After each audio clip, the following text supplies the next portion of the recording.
사랑과 은혜가 풍성하신 하나님, 참 감사를 드립니다.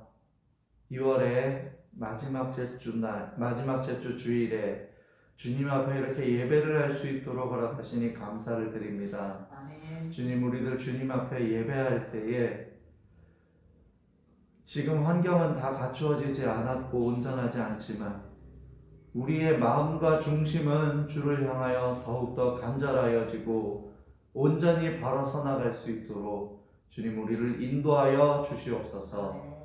또한 하나님, 사순절 기간 예수 그리스도께서 십자가에서 보여주신 그 사랑을 기억하고 기념하는 귀한 시간이 되게 하여 주시옵소서.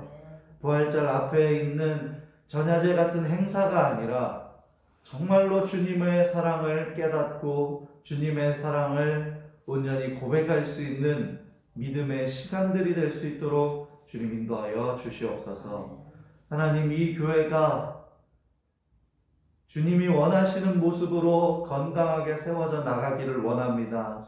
주께서 일하시고 주께서 역사하여 주시옵소서. 하나님, 오늘도 예배를 드릴 때에 이 예배의 모든 순서 가운데 함께하여 주시고 오직 하나님만 바라볼 수 있는 귀한 시간 되게 하여 주시옵소서. 특별히 말씀이 선포되어질 때에 전하는 자나 듣는 자가 모두가 하나님께는 영광이요 우리 모두에게는 큰 유익한 은혜의 시간이 될 수 있도록 함께하여 주시옵소서. 항상 함께 하실 주님을 높이 찬양드리며 감사드리며 예수님의 이름으로 기도드립니다. 아멘. 함께 볼 말씀은 구약성경 시편 34편 17절에서 19절입니다.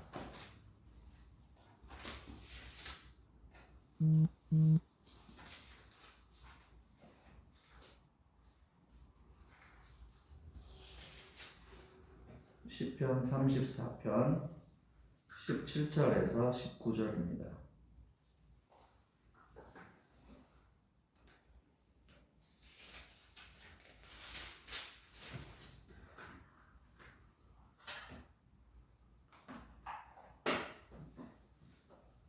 다 같이 함께 봉독하겠습니다.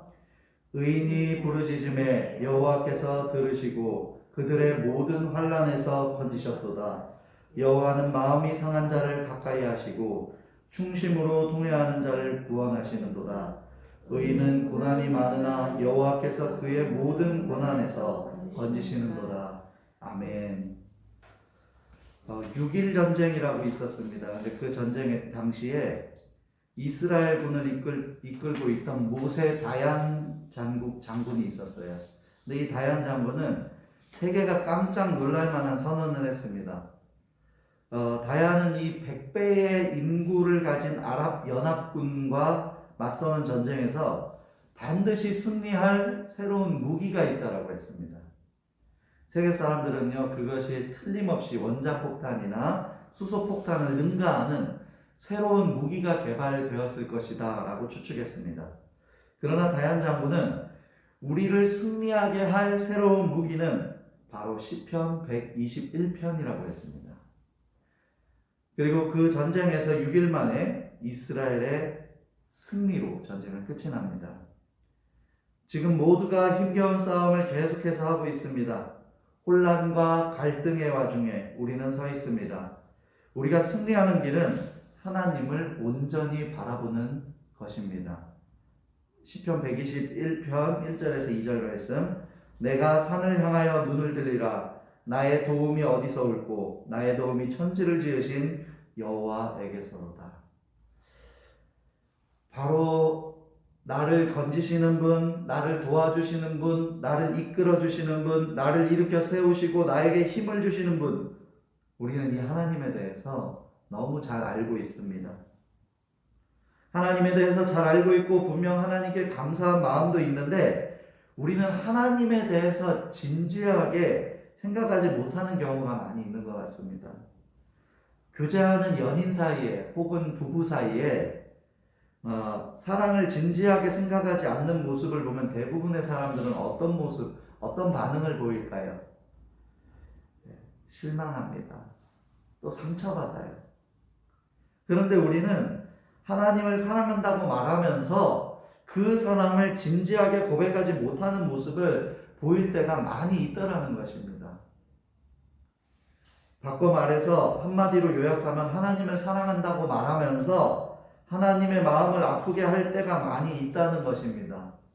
우리가 지난주에는 사순절 첫 번째 주일로 하나님께 돌아와야 합니다라는 말씀을 나누었었는데, 오늘 사순절 두 번째 주에 하나님을 향한 사랑이 진지하고 진짜 온전한 사랑을 고백할 수 있는 귀한 시간이 될 수 있기를 주의 이름으로 축복합니다. 먼저 첫 번째로, 나를 건지시는 분, 그분은 바로 하나님이십니다. 제가 17절 한번 더 읽겠습니다. 의인이 부르짖음에 여호와께서 들으시고 그들의 모든 환난에서 건지셨도다. 19절도 또 읽어보겠습니다.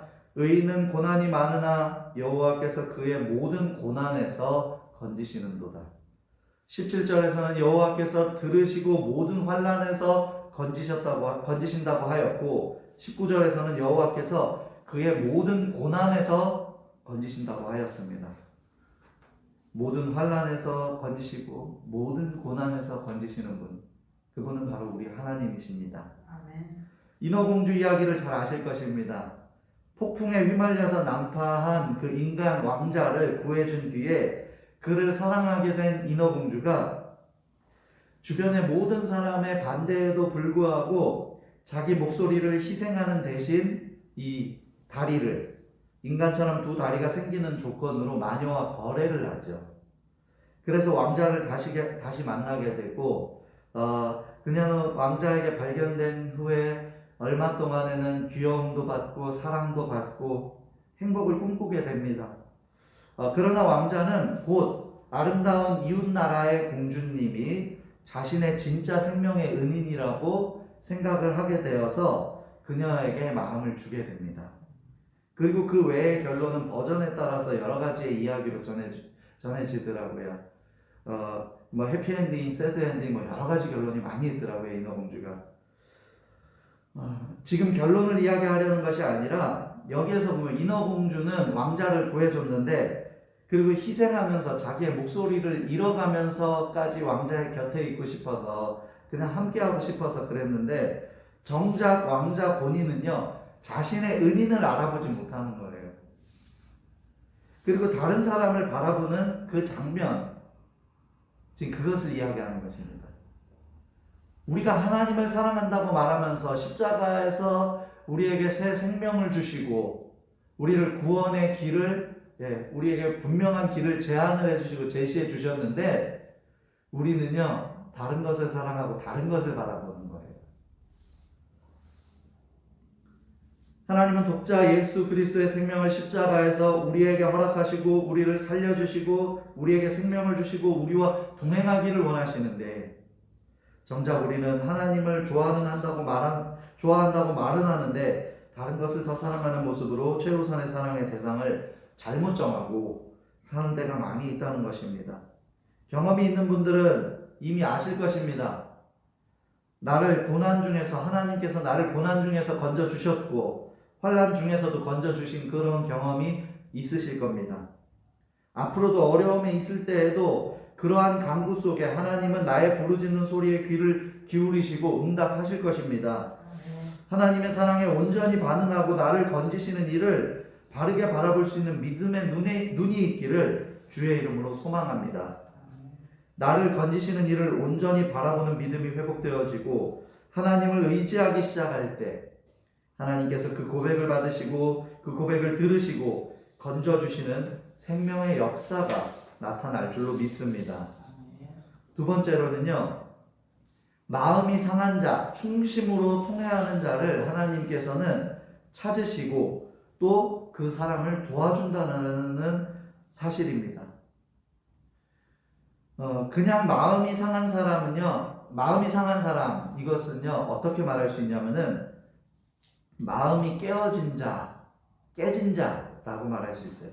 이것은요 자신이 믿었던 관계, 또 믿었던 것들 있잖아요. 그것들로부터 쉽게 말해서 배신당하고 그것들로부터 마음이 깨지게 된 거예요. 이게 마음이 상한 자라는 표현이에요. 근데 그런 마음이 상한 자를 하나님께서 가까이 해주시고 고쳐주시고 한다고 하는 건데, 그럼 어떻게 가까이 하시고 고쳐주시느냐? 하나님의 사랑으로, 하나님이 사랑과 은혜를 주셔서 그 깨진 마음을 채워주시는데, 하나님의 사랑과 은혜로 채워주신다. 중요한 것은요, 내가 마음이 상했다 해가지고요, 하나님께서 무조건 다 깨졌다고 해서 고쳐주시고 하나님의 마음으로 채워주시는 것은 아니라는 사실이에요. 하나님을 알지 못하고 하나님을 향한 믿음이 없는데 내가 마음이 상했다고 하나님의 마음으로 고쳐주시고 채워주시는 것이 아니라는 거죠. 중심으로 통회하는 자로 하나님 앞에 고백하여야 하나님께서 그것을 채워주시고 고쳐주시는 거예요. 그럼 중심으로 통회하는 자가 뭐냐라고 물을 수 있잖아요. 뭐냐 하면은요, 자신의 죄로 인해서 괴로워할 줄 알고 하나님을 찾는 사람. 하나님, 제가 마음이 정말 괴롭습니다. 하나님을 사랑한다고 말하면서 사랑하지 못한 것도 제가 생각할 때는 죄였습니다. 또 사무엘 같은 경우에 뭐라고 했어요? 하나님, 제가 기도하기를 쉬는 죄를 범하지 않겠습니다. 사무엘은 또 그걸 죄라고 했어요. 사람마다야 자신의 마음에 건드려지는 그런 신앙의 양심들이 있어요. 근데 거기에서 하나님, 저는 이런 죄 때문에 참 마음이 괴롭습니다. 하나님을 찾습니다. 하나님을 구합니다. 이게 중심으로 통회하는 자예요. 하나님께서는 그렇게 마음이 상하고 중심으로 통회하는 자를 찾으시고 또 그를 고쳐주시고 그에게 사랑과 은혜를 채워주시고 그와 동행하기를 원하신다는 거예요. 정확하게 성경의 표현으로는요, 그를 구원해 주시기를 원하신다고 했어요. 그러나 많은 사람들이 하나님을 찾지는 않으면서 자신이 마음이 상한 것에 대해서는 굉장히 큰 비중을 두고 힘을 얻기를 원한다는 사실이에요. 그러나 분명히 기억해야 합니다. 마음이 상한 자를 가까이 하시는 하나님이시지만 하나님이 구하시고 돕는 자의 그 죄에 대해 돕는 자는 죄에 대해 고민하고 괴로워할 줄 아는, 한마디로 죄를 멀리하고 하나님을 가까이 하고자 하는 결단하는 그 믿음의 자녀라는 사실입니다. 누구나 복을 받고 싶어 하죠. 누구나 자신의 상한 마음을 위로받고 싶어 하죠. 그리고 좋은 것으로 그거를 채워지기를 사람들이요 소망합니다. 그렇다면은요, 하나님을 멀리한 모습, 하나님의 뜻대로 살지 못한 모습, 하나님을 온전히 예배하지 못한 모습들을 괴로워할 수 있고 해결할 수 있는 분, 그 하나님을 진심으로 구하고 찾는 꿈꾸는 교회와 모든 성도들, 예배자가 되기를 주의 이름으로 축복합니다. 세 번째로는요, 의인이 당하는 고난이요 많습니다. 많은 사람들이 신앙생활을 하면서 착각하는 사실이 한 가지 있습니다. 나는 원래 죄인이지만 죄인인 나를 하나님께서 의인이라고 불러주셨잖아요. 이거를 우리가 뭐라고 하냐면 은혜라고 해요. 근데 우리가 그 은혜를 알게 되었고 우리가 이제 믿음 생활을 하니까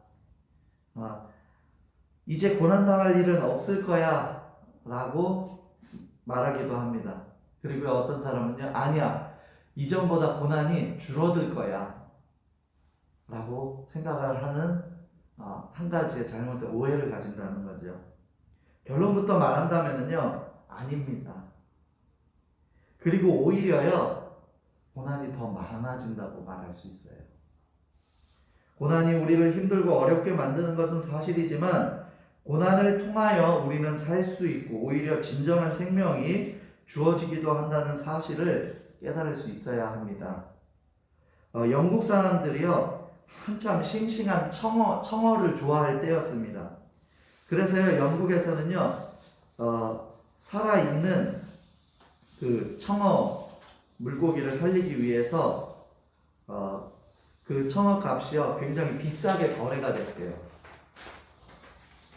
근데 그 고기잡이 선원들은 청어를 산채로 육지까지 가져오려고 온갖 노력을 하였는데 그 청어가요 성질이 워낙 급해가지고 육지에 도착하기 전에 다 죽어버린대요. 그러던 중에 한 선원이 청어 수족관 안에다가요, 뭐를 넣냐면요, 상어를 한 마리 풀었대요. 그러니까요, 그 순식간에 상어가 청어 몇 마리를 잡아먹더라는 것입니다. 그러자 다른 많은 청어가 많이 있을 거 아니에요. 그 많은 청어가 상어에게 먹히지 않으려고 이리저리 막 도망을 다니기 시작하더래요. 청어가 그 안에서 상어를 피해서 도망다니는 사이에 배는 육지에 도착했고 청어는요 모두 살아있었대요. 지금도 청어잡이 어부들은 이 방법을 통해 청어를 산채로 가지고 오곤 한다고 합니다. 우리 그리스도인도 고난을 만날 때가 있습니다. 어느 날 상어와 같은 고난이 다가와서 우리를 괴롭히기도 합니다. 그러나 고난 때문에 하나님을 더 찾게 되고 하나님 앞에 설 수 있다는 사실을 기억할 수 있어야 합니다.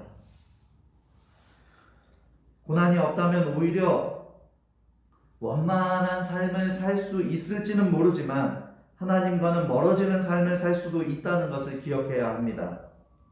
그러므로 적당한 고난 속에서 우리는 내가 당하는 고난만 바라보고 있을 것이 아니라 고난을 통하여 그곳으로부터 건지시는 하나님을 바라보는 믿음이 있어야 하는 것입니다. 사람들은 믿음의 사람들을 향한 이 기본적인 기대치가 있어요. 믿는 사람은 더 착할 거야. 믿는 사람은 사랑이 더 많을 거야. 믿는 사람들은 다른 사람들을 더 많이 이해하고 더 많이 도울 거야. 등의 그런 기본적인 기대가 있더라고요. 제가 지금 코로나 때문에 그렇게 전도하지 못하고 만나지 못했는데요. 전에 길거리 가서 만나잖아요. 그럼 어떤 얘기를 하냐면요. 기독교든 천주교든 불교든 종교 생활하는 사람들이요. 그래도 좀 더 낫다라. 그리고 또 기대치가 높다. 그 중에서 제가 제일 많이 들은 이야기 중에 하나가요. 종교 생활을 하는 사람들이 그만큼 더 일반적인 사람보다는 성숙할 것이다 라는 생각들을 하고 있는데 그 중에서 사실 하나님을 믿는 그리스도인, 교인들한테요 더 큰 기대감이 있다라는 걸 제가 알게 됐었어요. 그런데요 기대가 크면 실망도 큰 법이라고. 그 기대치만큼 되지 않으니까 더 실망을 많이 하게 되고 그것이 많은 비난의 소리가 되어서 공격이 되어 돌아오기도 하는 것입니다.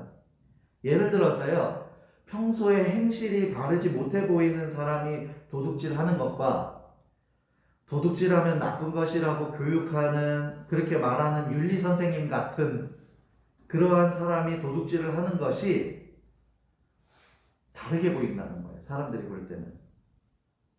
윤리 선생님 같은 사람이 도둑질을 하면은요, 저 사람이 얼마나 힘이 들고 얼마나 어려웠으면 저래 도둑들까지 하게 되었을까 이렇게 생각 안 합니다. 그렇지. 네, 오히려요 위선자라고 말해요. 사람들은 더 많은 비난을 합니다. 왜 우리가 가만 보면 연예인들도 좀 불쌍해요. 연예인들도 사람이라 실수할 수 있고 문제 일으킬 수 있어요. 그런데 어때요? 사람들이요 더 손가락질 더 많이 해요. 국회의원 마찬가지예요. 왜요? 그 사람들은요 보여지는 게 더 많고 이상하게 사람들이 가지고 있는 기대치가 있단 말이에요. 사람들이 기대하는 그 기준과 수준이 있기 때문에 더 큰 비난을 받게 되는 것입니다. 마찬가지입니다. 윤리적인 기준이, 사람들의 일반적인 기준이 법을 어기면 벌금을 내는 것에 그냥 그렇게 기준이 있는 사람들이 있어요. 근데 그 기준이 있는 사람들과 법을 어기면 벌금을 내는 것은 그거는 당연한 거고, 사람으로서 그보다 더 높은 기준을 잡고 또 말씀의 기준을 두고 사람들의 보여지는 그런 생활을 하는 사람들은요 기준과 기대치 자체가 다르다는 거예요. 쓰레기도 잘못 버리면 벌금인 거 아시죠? 요새는 그렇지. 예, 그래서 일반 쓰레기 봉투에 넣지 않고 그냥 막 버리거나 하는 게요 CCTV 같은 데 찍히면 벌금을 내게 돼 있어요. 근데 저는요 얼마 전에 일반 쓰레기 봉투에요 버리지 않고 그냥 검은 봉지에 해가지고요 휙 던지는 거를 봤었습니다. 말도 못해 쓰레기. 예. 근데 그런 사람들은요, 어떤 생각이 있어요? 뭐 만약 걸리면 벌금이고 그냥 안 걸리면 그렇게 또 계속 버리는 거가 되더라고요. 그런 사람들이 있는가 하면 뭐 걸리면 벌금 내고 아니면 아닌 거지, 이런 사람들이 있는가 하면 저는요, 우리 권사님 같은 분이 떠오르기도 하더라고요. 누가 얘기하지 않더라도 오히려 주변을 정리하고 그런 거 밀어서 따로 빼고 정리하시는 예전에 그런 얘기가 기억이 났어요. 주변의 사람들이 알아주지 않고 하지 않는 일이라고 해도 하는 것. 사실 그것이 믿음의 사람들을 향한 세상 사람들이 우리를 보는 그러한 기대치라는 거예요. 믿는 사람들은 그래도 세상 사람들이 하지 않으려고 하는 거를 하고, 불친절할 때에도, 힘들어서 불친절할 때에도 친절한 모습을 꾸준히 보여주고, 사랑하기 어려운 사람도 사랑해주고, 품기 어려운 사람도 품어주고, 용서하기 어려운 사람도 용서해줄 줄 아는 사람. 그게 교회 다니는 사람 아니냐라는 말들을 하더라고요. 그게 기대치예요, 기대치. 그러나 그 기준에 맞지 않는 모습들을 보면은요, 말과 주변에 그런 분위기를 만들어서 우리를 오히려 공격하더라는 거죠. 또 그냥 믿음의 사람들의 선행을 이해하지 못하고 위선이라고 이야기하고 비난하는 경우도 많이 보았습니다. 믿음 생활을 하지 않았다라면은요, 적어도 다른 사람들한테 이런 말로 인한 고통을 받지 않았을 거예요. 그냥 일반적으로 내가 당하는 고난이나 어려움은 있을지 몰라도 믿는 사람이니까 당하는 고난이 뭐예요? 플러스 돼서 더하기가 돼가지고 우리한테 고난이 더 많아진다는 거죠. 안 그래도 찾아오는 고난에, 내가 겪는 생활 속에서의 고난에, 믿기 때문에 오는 고난까지 겹쳐지니까 사실은 고난이 더 많아진다라고 표현할 수밖에 없는 거예요.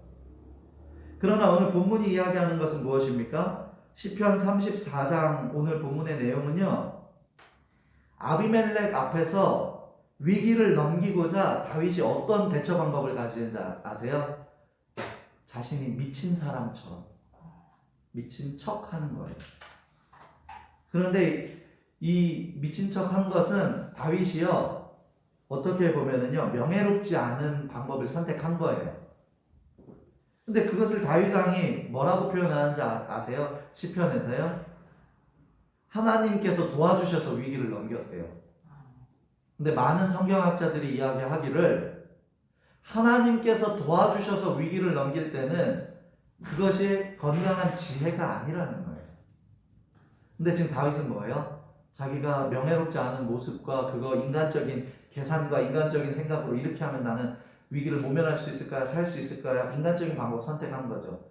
인간적인 방법을 선택해서 위기를 모면해 놓고서 하는 말이요, 하나님께서 도와주셨대요. 근데 그렇지 않다라는 거예요. 나중에 보니까 다윗이요, 그것을 깨달아요. 그래서 6절 말씀에 34장 오늘 읽지 않았는데 제가 읽어드릴게요. 6절 말씀 뭐라고 나왔냐면요, 이 곤고한 자가 부르짖음에 여호와께서 들으시고 모든 환난에서 구원하셨도다. 자기 자신을요, 곤고한 자라고 해요. 곤고한 자, 이 불쌍한 사람. 자기 자신도 아는 거예요. 하나님이 주신 지혜를 가지고 위기를 넘어선 게 아니라 내가 인간적인 방법으로 하나님 이 불쌍한 방법을, 이 불쌍한 자를, 이 곤고한 자의 부르짖음을 들어주세요. 자, 중요한 사실은요, 오늘 본문 말씀을 통해서 우리가 알 수 있듯이 고난이 많으냐 적으냐 그게 중요한 게 아니에요.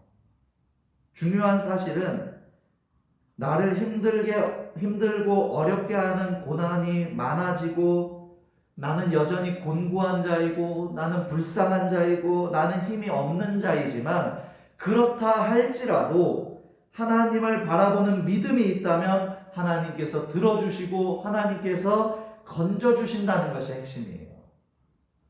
고난이 많으냐 적으냐, 한때는요 한국 기독교인들이요 여기에 중심을 맞췄었어요. 근데 이게 한국 기독교인들만의 문제는 아니에요.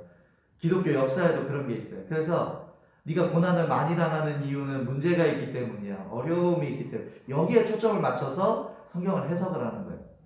근데 그게 아니에요. 고난은 많을 수도 있고 적을 수도 있어요. 중요한 것은 그 많고 적으냐의 어떤 수치적인 문제가 아니라 그 가운데에서도 하나님이 동행하시고 하나님이 건져주시느냐예요. 아, 나 왜 이렇게 무슨 잘못을 했길래 고난이 이렇게 많지? 아니에요. 고난이 많아도요, 건져주시고 동행하시는 하나님.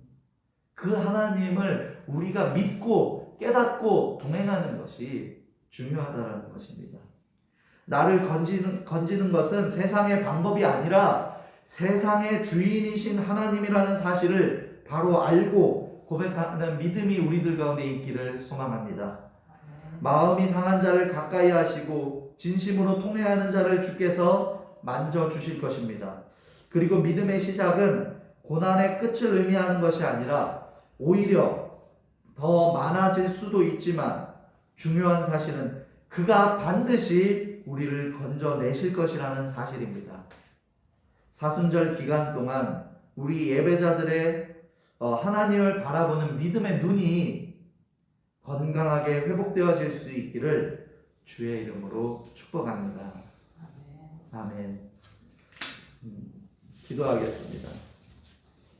사랑과 은혜가 풍성하신 하나님 참 감사를 드립니다. 우리가 내 기준에서 인간적인 방법으로 위기를 모면하고 이겨내고 스스로 탈출하는 것이 아니라는 사실을 깨닫게 하여 주시옵소서. 때로는 경험과 내 능력으로 탈출할 수 있을 것 같은 문제들을 만나기도 하지만 살아보니까 내가 감당할 수 없는 고난과 어려움과 문제들이 있습니다. 또 그러한 일들을 만나게 될 것입니다. 그러나 주님, 그 가운데에서도 역사하시고 건지시고 고쳐주시고 주의 사랑과 은혜로 채워주시는 하나님을 만날 수 있는 귀한 믿음의 눈과 믿음의 동행을 우리에게 허락하여 주시옵소서. 하나님, 모든 환난에서 모든 고난에서 건지시는 분, 그분을 온전히 신뢰하는 자, 그분을 온전히 의지하는 자, 그분 앞에 온전히 서기를 원하는 우리 믿음의 성도들이 될 수 있도록 주님 우리를 인도하여 주시옵소서. 항상 함께 하실 주님을 높이 찬양드리며 감사드리며 예수님의 이름으로 기도드립니다.